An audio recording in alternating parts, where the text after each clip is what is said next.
Bonsoir à tous et bienvenue aux 20h sur Equinox Télévision. À suivre dans ce journal, grosse frayeur vécue par les habitants du quartier Akwa, ici à Douala, la nuit dernière.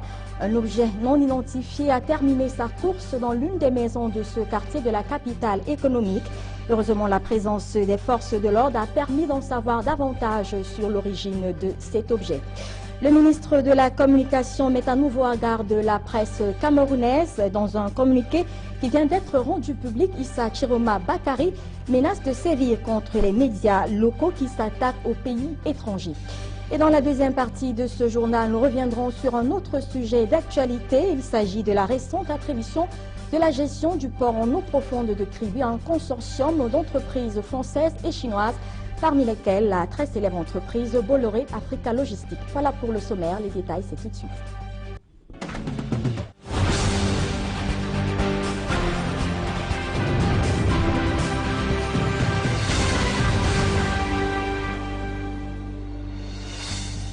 Mesdames, Messieurs, bonsoir et bienvenue aux 20h sur Equinox Télévision. Nous le disions tout à l'heure, grosse frayeur vécue par les habitants du quartier Akwa à Douala. C'est qu'un objet non identifié a terminé sa course dans l'une des maisons de ce quartier de la capitale économique la nuit dernière.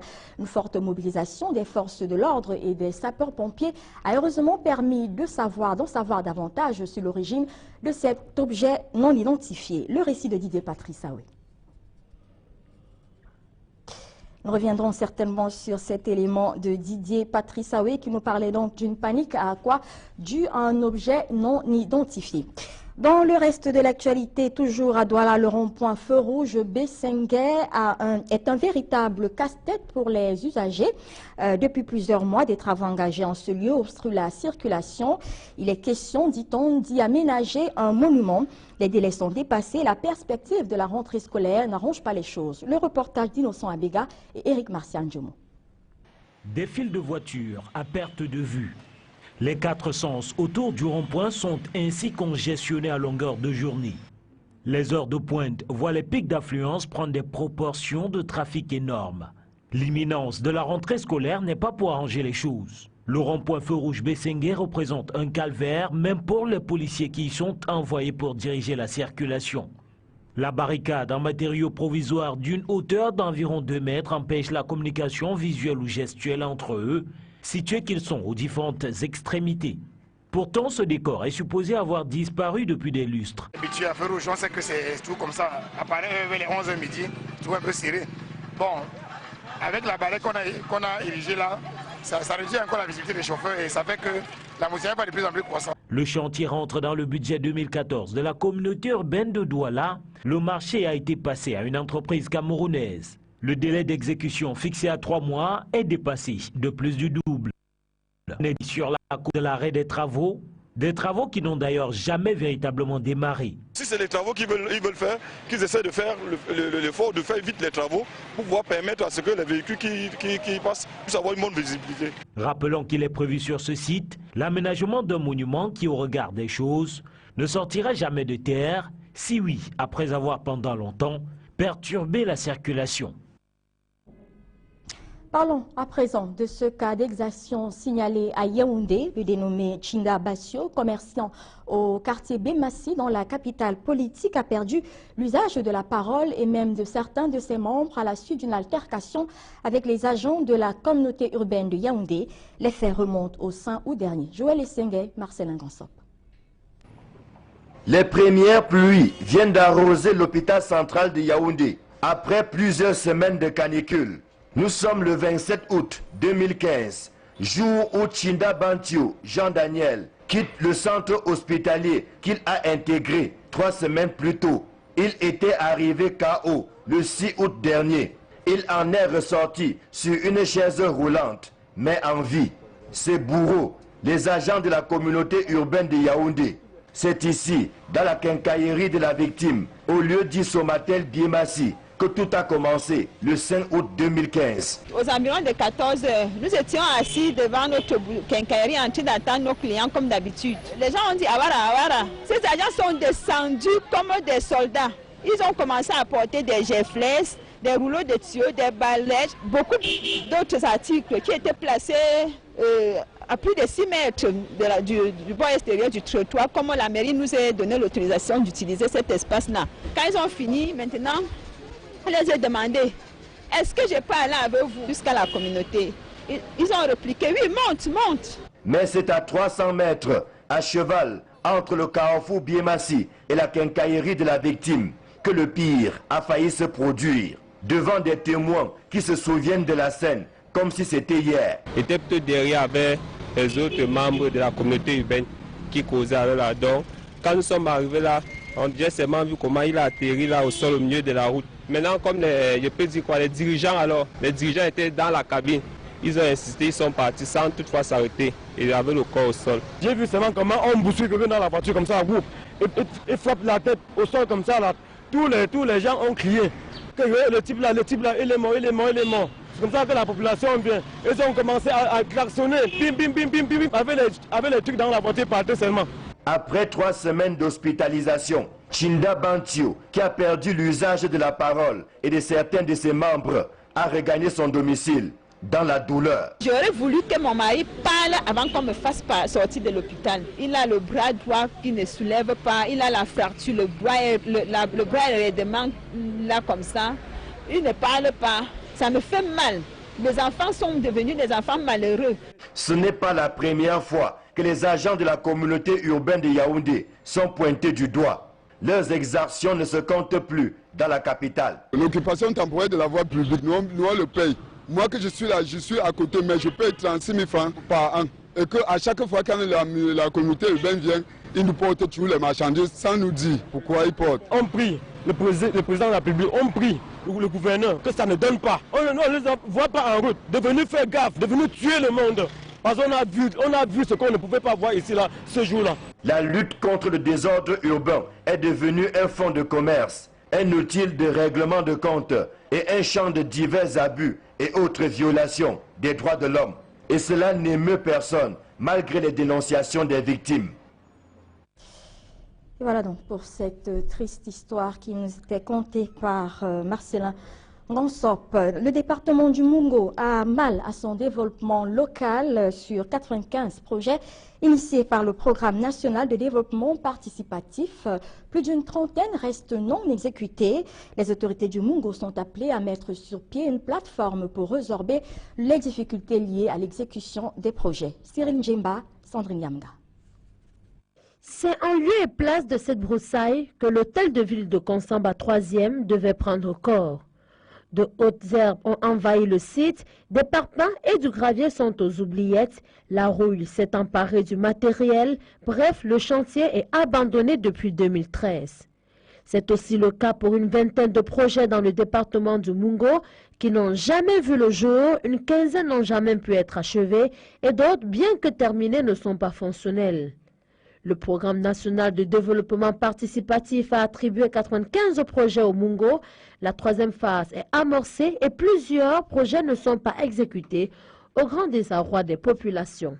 S'il faut franchement faire une comparaison entre le projet Mungonga et le projet PNDP, je crois quand même qu'il y a beaucoup de choses à revoir dans le financement et le suivi de tous les projets de développement dans le département du Mungo. On ne comprend pas ce qui bloque le PNDP ou c'est une relation entre le PNDP et les communes. On ne sait pas où se trouve le problème pour que les projets financés par les partenaires institutionnels du Cameroun ne puissent pas prendre corps dans le département du Mungo. Le problème est ailleurs selon les acteurs, notamment le déficit de formation des 10 exécutifs communaux qui doivent être compris comme des acteurs de développement. La troisième phase de ce programme prévoit, contrairement aux deux premières phases, que désormais les communes d'arrondissement seront également concernées parce qu'elles n'étaient pas avant. Mais je pense que c'est avec la concertation entre PNDP et les élus du Mungo, les élus locaux, les élus nationaux, les parlementaires, les députés, qu'on pourra conduire au mieux, pas à un meilleur destin, les projets financés par le PNDP. Les sénateurs et députés issus de la localité espèrent mettre sur pied une plateforme pour résoudre ces problèmes. En attendant, les chantiers sont abandonnés dans la broussaille. Et nous le disions à l'entame de ce journal, le ministre de la Communication met une fois encore en garde la presse camerounaise. Issa Chiroma Bakari vient de faire publier un communiqué dans lequel il menace de sévir contre tous les médias qui s'attaquent aux pays étrangers. Avec Cyril. On dirait une épée de Damoclès que le ministre de la Communication fait planer sur la tête des médias camerounais. Dans un communiqué signé le 27 août dernier, Issa Chiroma Bakari menace de faire usage de ses prérogatives de régulation, c'est une citation, et de saisir les autres instances compétentes. Le problème, c'est que certains médias nationaux, d'après le constat du ministre de la Communication, s'adonnent ouvertement et de manière récurrente à des attaques diffamatoires et parfois injurieuses contre des pays étrangers et leurs dirigeants officiels. Toute chose qui, selon Issa Chiroma Bakari, viole le principe de non-ingérence dans les affaires des autres États que le Cameroun a jusqu'ici observé. Dans son communiqué, le ministre de la Communication rappelle aux hommes et femmes des médias qu'ils sont tenus de respecter la loi camerounaise qui protège les chefs d'État et de gouvernement des pays étrangers. Issa Chiroma Bakari précise que faute d'observer ces règles, les médias pourraient amener la communauté internationale à avoir une autre perception de la politique extérieure du Cameroun. D'où cette sonnette d'alarme afin que les auteurs de telles dérives puissent en répondre. Dixit Issa Chiroma Bakari. Restons dans les départements ministériels en culture. La ministre des Arts et de la Culture a récemment confirmé le président par intérim de la commission permanente de médiation et de contrôle, la CPMC, une décision qui est accueillie avec joie par la très controversée Socassim. Guy Zogo pour les détails. Les batailles du droit d'auteur sont loin d'être achevées. La ministre des Arts et de la Culture vient de confirmer le président par intérim de la commission permanente de médiation et de contrôle, CPMC, dans ses fonctions. Une décision saluée dans le camp de la société camerounaise civile de musique, Socassim. Nous la remercions beaucoup parce qu'il y avait beaucoup de désordre depuis pratiquement 3 ans dans cette commission. Il y a eu beaucoup de professeurs qui sont passés par là, mais malheureusement, ils n'étaient pas très transparents. De plus, on s'y fonde sur l'existence de l'agrément délivré par le ministère des Arts et de la Culture. La seule société aujourd'hui qui a l'agrément, c'est la Socassim. Les autres sociétés, les 3 autres sociétés n'ont plus d'agrément, mais nous sommes surpris de savoir que ces sociétés continuent à percevoir, et ces mêmes sociétés, il paraîtrait-il, dans le comité de la primature. Peu importe donc la décision du juge administratif qui n'a pas donné de suite à la requête de cette société contre le Premier ministre.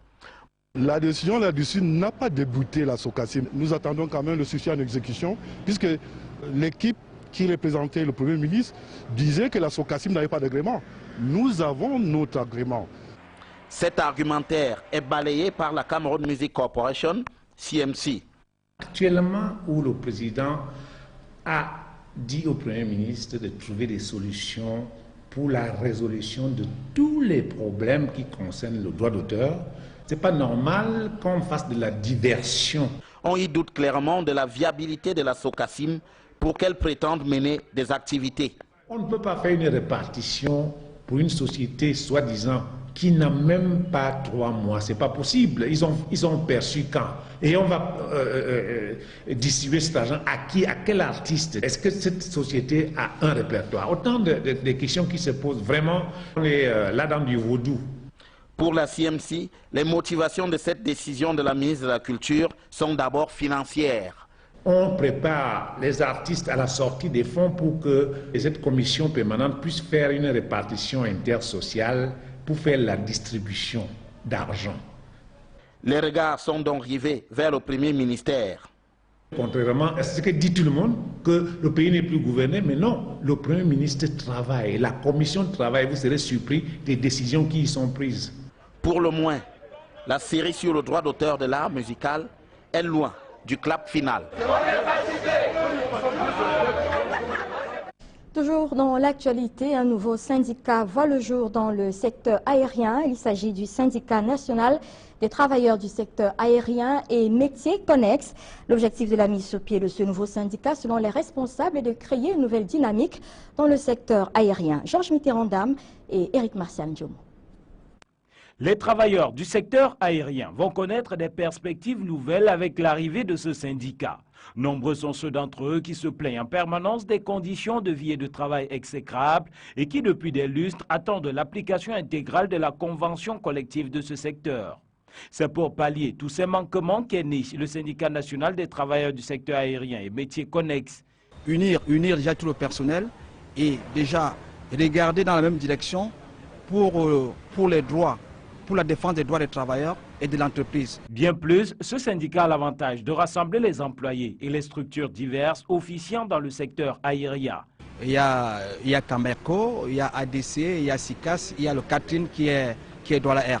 Donc notre syndicat décolle en principe avec 4 structures qui font dans le transport aérien. L'autre objectif à terme sera de fédérer tous les autres syndicats issus du domaine du transport aérien. Je lance également l'appel à tous les syndicats de transport aérien pour que nous nous réunissons, pour que nous mettons en place un certain nombre de choses qui sont aujourd'hui caduques. Je prendrai par exemple le cas de la convention collective de transport aérien qui est à mon avis aujourd'hui caduque. Il faut également créer, n'est-ce pas, une fédération du transport aérien. Le lancement de ce nouveau syndicat du domaine aérien s'est fait en présence des représentants d'autres syndicats et centrales syndicales ayant pignon sur rue au Cameroun. En santé, à présent, les praticiens déplorent le manque de collaboration qui existe entre eux et la médecine moderne.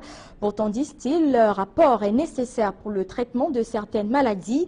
Des révélations qui ont été faites ce lundi à la faveur de la 13e journée africaine de la médecine traditionnelle. Flavien Dongo. Le ciel est plein de nuages entre les praticiens et les spécialistes de la médecine dite moderne. Quand nous, les praticiens, on arrive à l'hôpital, le médecin nous chasse, qui ne veut pas nous voir, que nous venons comme ça les gêner. Ils nous rejettent parce qu'ils se disent que nous on donne du n'importe quoi. D'aucuns estiment que c'est une question de rivalité entre les deux corps, pourtant complémentaires. Les médecins n'aiment pas nous voir passer et savent que nous faisons les choses miraculeuses. C'est de bonne guerre. On ne nous fait pas confiance, c'est vrai, on n'a pas de dosage, mais je vais vous dire que quand il y a un décès du côté de la médecine traditionnelle, c'est un scandale. Alors pour tous les gens, tout le temps les gens meurent dans les hôpitaux. Rien de tout ça semble relever les spécialistes de la médecine moderne. Selon eux, la médecine traditionnelle est truffée de charlatans et donc impossible de leur accorder du crédit. On ne refuse pas la médecine traditionnelle, mais on refuse la manière dont la médecine traditionnelle est pratiquée. Le plus souvent, on a affaire aux charlatans et non aux véritables médecins traditionnels comme on l'entend souvent parler. Plus grave, les décoctions concoctées et dont le dosage est incertain pour ceux qui les consomment constituent une insuffisance auprès des praticiens. Ces charlatans qui font du n'importe quoi et agissent dans l'amateurisme, ils ne maîtrisent même pas le métier, ils ne maîtrisent pas cette médecine traditionnelle, ils ne maîtrisent pas les plantes, ils font du n'importe quoi dans le souci de gagner leur pain quotidien et sans tenir compte de l'éthique du métier. En célébrant la 13e journée africaine de la médecine traditionnelle, ces derniers ont émis le vœu de voir les deux parties se mettre ensemble afin de partager des expériences pour des solutions fiables contre les maladies qui déciment la population. Nous avons demandé au patron de la santé, qui est le délégué régional, le délégué régional de la santé, qu'il faille que nous ayons à débattre avec les médecins conventionnels. Il faut qu'ils nous comprennent, cette collaboration ne reste que sur du papier. Elle n'est jamais concrète. Les praticiens ont également invité les pouvoirs publics à mettre en place un cadre réglementaire afin qu'il soit pris en compte de manière véritable par les décideurs. En sport à présent, la taxe de 16,5% imposée aux athlètes qui vont représenter le Cameroun aux Jeux africains Brazzaville 2015. Le ministère des Sports et de l'Éducation physique qui fait cette précision a également écarté l'entraîneur nommé pour accompagner l'équipe de volleyball dames du Cameroun, Cyril et Emmanuel Diop. 2 millions de francs CFA, c'est le montant de la prime pour la médaille d'or. 1 500 000 francs pour la médaille d'argent et 1 million de francs CFA pour la médaille de bronze. Ces primes de podium s'ajoutent à d'autres gratifications proposées aux athlètes qui vont représenter le Cameroun aux Jeux africains Brazzaville 2015. Nous avons une prime olympique du stage à Yaoundé qui sera évaluée à 5 000 francs par personne et par jour, et une prime d'acclimatation à Brazzaville qui sera de 150 000 francs par athlète.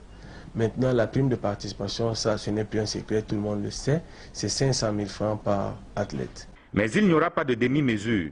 La taxe de 16,5% sera prélevée sur toutes ces primes.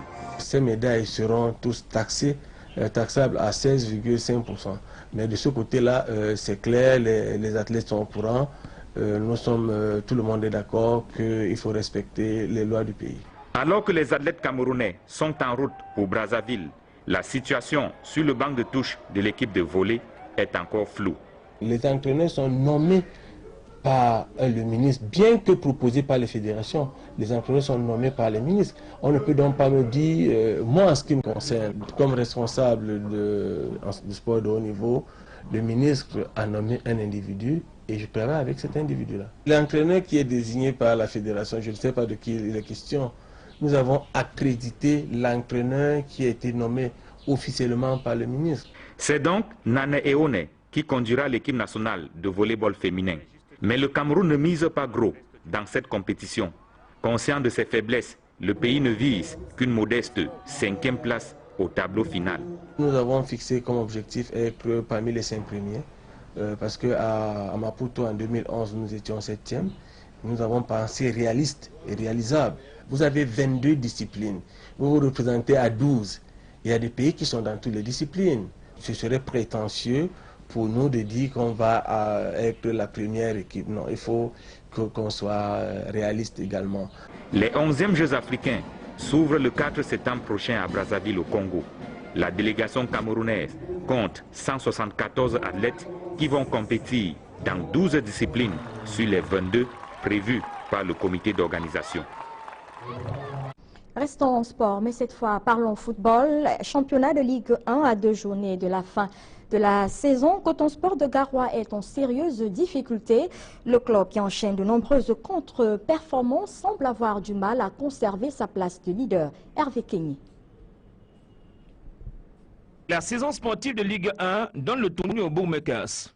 À 2 journées de la fin de la saison sportive, aucune équipe ne peut parier sur son sacre à la conclusion de cet exercice 2014-2015. Coton Sport de Garoua, leader, 58 points, qui est toujours sous la menace de l'Union sportive de Douala, 57 points. New Star et Botafogo de Douala, 56 points chacun, n'est plus totalement à l'abri d'une fin de saison sportive catastrophique.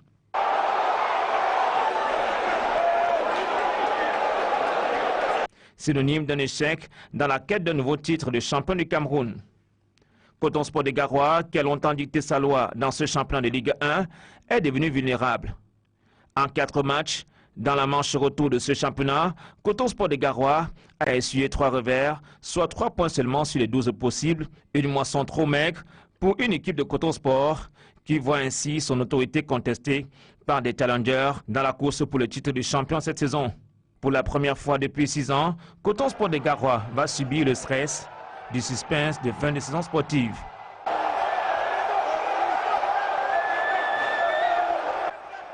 Même si Coton Sport de Garoua, le champion du Cameroun en titre, n'a pas réuni tous ses espoirs pour le sacre, le club fanion du Septentrion, fragilisé par ses contre-performances, va batailler jusqu'à la dernière minute. Il faudra du cran et l'inspiration à Didier Gomez d'Arosa pour conserver son bien à l'heure du bilan. De la information avant la deuxième partie de ce journal, la papeterie Nono célèbre une fois encore l'excellence scolaire. La 8e édition du genre vient de se tenir à Douala. Meilleurs élèves et étudiants se sont retrouvés à cet effet à l'agence Maturité 6 à Douala. Reportage. La papeterie Nono a une fois de plus tenu à son engagement cette année, celui d'accompagner les meilleurs élèves. Pour cette 8e édition de l'excellence scolaire, baptisée Promotion Courage et Patience, 72 dossiers ont été retenus sur les près de 600 qui sont parvenus aux membres du jury. Les conditions de la sélection de ces dossiers sont d'ailleurs définies ici par le président du jury, Duval Fangwa. Être inscrit dans un établissement scolaire autorisé, avoir au moins 12 sur 20 de moyenne annuelle, présenter des photocopies lisibles des bulletins de notes, laissant apparaître clairement le nom, le prénom, la classe, l'établissement, l'adresse du candidat. Les prix seront remis aux lauréats à l'agence de la maturité 6 au quartier Akwa, en présence de des parrains des éditions antérieures de l'excellence scolaire, notamment Henriette Ekwe et Martin Kamimi. Des parrains qui n'ont pas toujours été choisis au hasard, selon le promoteur de la papeterie Nono. De la promotion Martin Kamimi à celle de Célestin Kedjakoutés, en passant par Joseph Antoine Bell, Henriette Ekwe et le professeur Mathias Eri Onangini, nous vous avons offert une occasion de rêver, de transformer vos rêves en réalité, de vous identifier à travers ces personnalités dont l'ascension sociale se repose essentiellement sur leur parcours académique. Les prix remis aux 72 lauréats sont constitués d'un diplôme, d'un paquet et d'une enveloppe. Un geste que la papeterie Nono veut symbolique. Je vous conseille d'être moins regardant sur le contenu de ce produit et d'avoir l'œil sur le symbole, sur ce que ça symbolise. Puisque ça symbolise la connaissance, ça symbolise le mérite, ça symbolise le travail bien fait. Et on ne perd jamais en étant meilleur élève. La papeterie Nono a une fois de plus prouvé qu'elle reste et demeure le parrain des meilleurs élèves, comme le dit si bien son slogan. Papeterie Nono, parrain de l'éducation, parrain des meilleurs élèves depuis 26 ans. L'excellence scolaire, ça se récompense.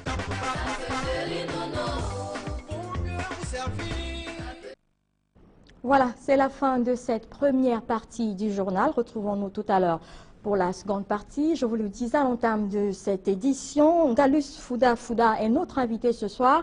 Il est le président des transporteurs et accompagné du port autonome de Douala. Et avec lui, nous allons donc évoquer la question de la gestion du port en eau profonde de Kribi. A tout de suite.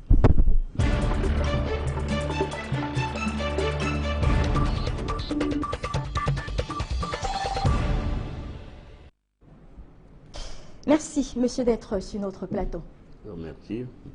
Alors, le Premier ministre a rendu public un communiqué le 26 août dernier, communiqué qui révélait donc la gestion du port en eau profonde de Kribi, qui est désormais attribuée à un consortium de 3 entreprises, 2 entreprises françaises et une entreprise chinoise, parmi lesquelles la très célèbre entreprise Bolloré Africa Logistique. Alors, comment est-ce que vous avez accueilli cette nouvelle, vous qui êtes acteur du secteur portuaire?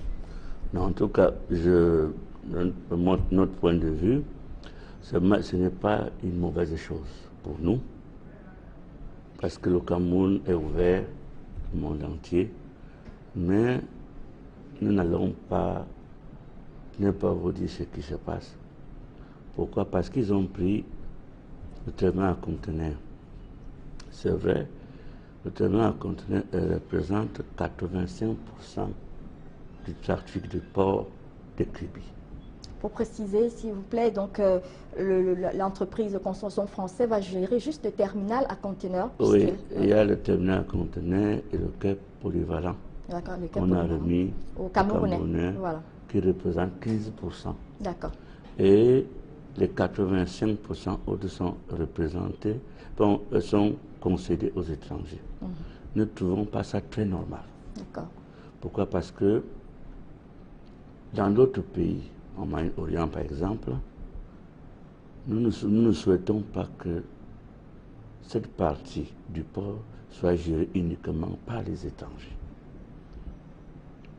Et c'est pour ça que nous attirons l'attention du gouvernement qu'en prenant ces décisions, c'est une bonne chose, qu'ils sachent qu'ils ont remis 85% du trafic du port.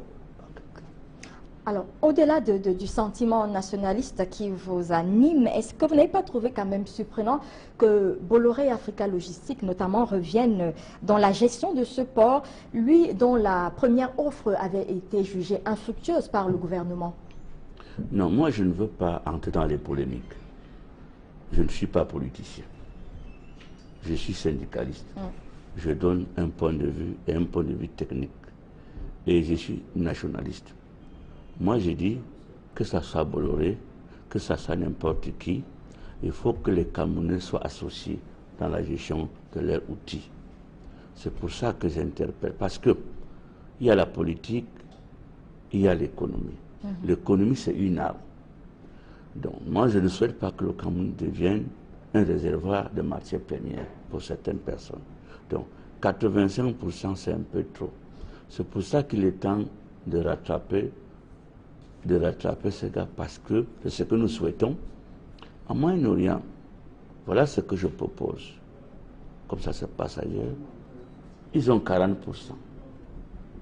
L'État camerounais et les privés ont 60%.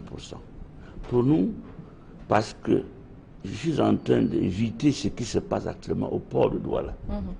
Parce que je continue à vous dire que la congestion au port de Douala est scientifique. Ça donne beaucoup d'argent.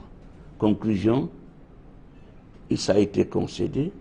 Les Camerounais n'ont rien à dire, malgré les descentes des recommandations du ministre des Transports, malgré les efforts du DG du port autonome, les consultations du directeur général de douane, et même la note de SGPR de 23 mars, les sommants de main de l'ordre sans les dire absolument rien. Donc pour vous, les 15% qui ont été attribués au groupe Necotrans, KPMC, ne représentent rien, c'est dérisoire? Mais c'est un problème d'arithmétique. Vous me posez une question-réponse. KPMO, c'est le quai conventionnel, c'est-à-dire là où les marchandises viennent en vrac. KPMO plutôt, oui. KPMO et Necotrans. Bon, les 3/4 de marchandises viennent en conteneur. Donc, dans un trafic comme le port de Kribi, ils ont 85%, je dis bien 85%. Et j'ai dit que c'est un peu trop. Parce que personne ne vient aider le Cameroun. Même si c'est des banques qui apportent l'aide, c'est les impôts des Camerounais qui vont payer. Il faut mettre les Camerounais face à leur destin.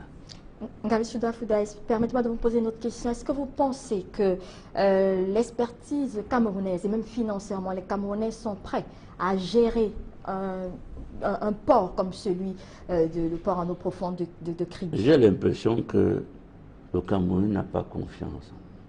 Dans ce pays, le Cameroun a tout. C'est une catastrophe naturelle et bien naturelle. Le Cameroun a des professeurs, des sages, des savants. On a tout ici au Cameroun. Mais le problème est que le Cameroun ne veut pas faire confiance en lui-même. Vous voyez un gros professeur, quand il voit un dé arriver, même si c'est un chauffeur, il se prie, alors qu'il peut enseigner ce monsieur qui arrive en face de lui. Au niveau du port de Douala, Transimès, APM et autres, deuxième et tout ça, quand on nous réunit tous, ces gens ne peuvent pas faire le poids en cadence, manutention. Bon, nous allons avoir l'expertise quand? Je prends l'exemple sur les brasseries. Allez dans l'air, vous allez trouver, ils ont commencé avec un camion. Ils sont devenus multi aujourd'hui. Si on ne nous teste pas, c'est vrai qu'il y a certains Camerounais qui ont failli. D'autres ne peuvent pas faillir. Si vous avez 10 enfants, ils ne vont pas le dire. Ça veut dire qu'il faut qu'on nous appuie. C'est tout ce que je demande. Alors, selon vous, qu'est-ce qui a favorisé, appuyé qu'est-ce qui a joué en faveur du groupe Bolloré? Pour certaines opinions pensent que la dernière visite du président français François Hollande chez nous a joué de beaucoup pour le choix. Ce n'est pas forcément ça. Nous parlons d'abord français. Et nous avons tout fait avec la France. Personne n'a jamais détesté l'homme français. Moi qui vous parle, je ne peux pas aller contre Bolloré. Mais je suis contre sa politique. Il ne faut pas qu'il vienne tromper l'homme camerounais. C'est quoi sa politique, Bolloré? Sa politique, c'est quoi? Je prends le cas au niveau du port. Il n'y a pas d'investissement visible. Il faut qu'il investisse. Et c'est tout. Et on évolue. Et la politique du gouvernement est assurée parce qu'on parle pas de la ménagère. Quand elle est surcoût au niveau du port de Douala, la politique du pays ne peut pas avancer. C'est tout ce qu'on demande. Qu'on lui donne. Si on lui donne, c'est la volonté politique. Mais il faut qu'il respecte le Camerounais chez lui. C'est tout ce que je demande. Avant de sortir, une dernière question. Est-ce que vous pensez que, justement, vous avez commencé à évoquer quelques problèmes au port autonome de Douala? Il y a également la congestion du port dont on parle depuis quelques temps, parlant encore de 900 conteneurs qui étaient en souffrance au port autonome de Douala. Est-ce que vous pensez que le port de Kribi est une solution aujourd'hui à tous ces problèmes? Oui, mais je dis que ce n'est pas une solution si la mentalité ne change pas. La mentalité de Bolloré? La mentalité générale, je ne peux pas dire X, Y, pas que dans cette congestion, à qui profite de la congestion? Il y a aussi les Camerounais qui profitent derrière, on les voit. Je vous dis, la congestion est scientifique. Qu'est-ce qu'il faut donc faire? Ce qu'il faut faire, c'est très simple. L'amour et la volonté. Merci Ngali Souda Fouda d'être venu sur notre plateau. Mesdames et messieurs, c'est la fin de cette édition du journal sur Equinox Télévision. Merci de l'avoir suivi. Très bon début de semaine à tous. Merci.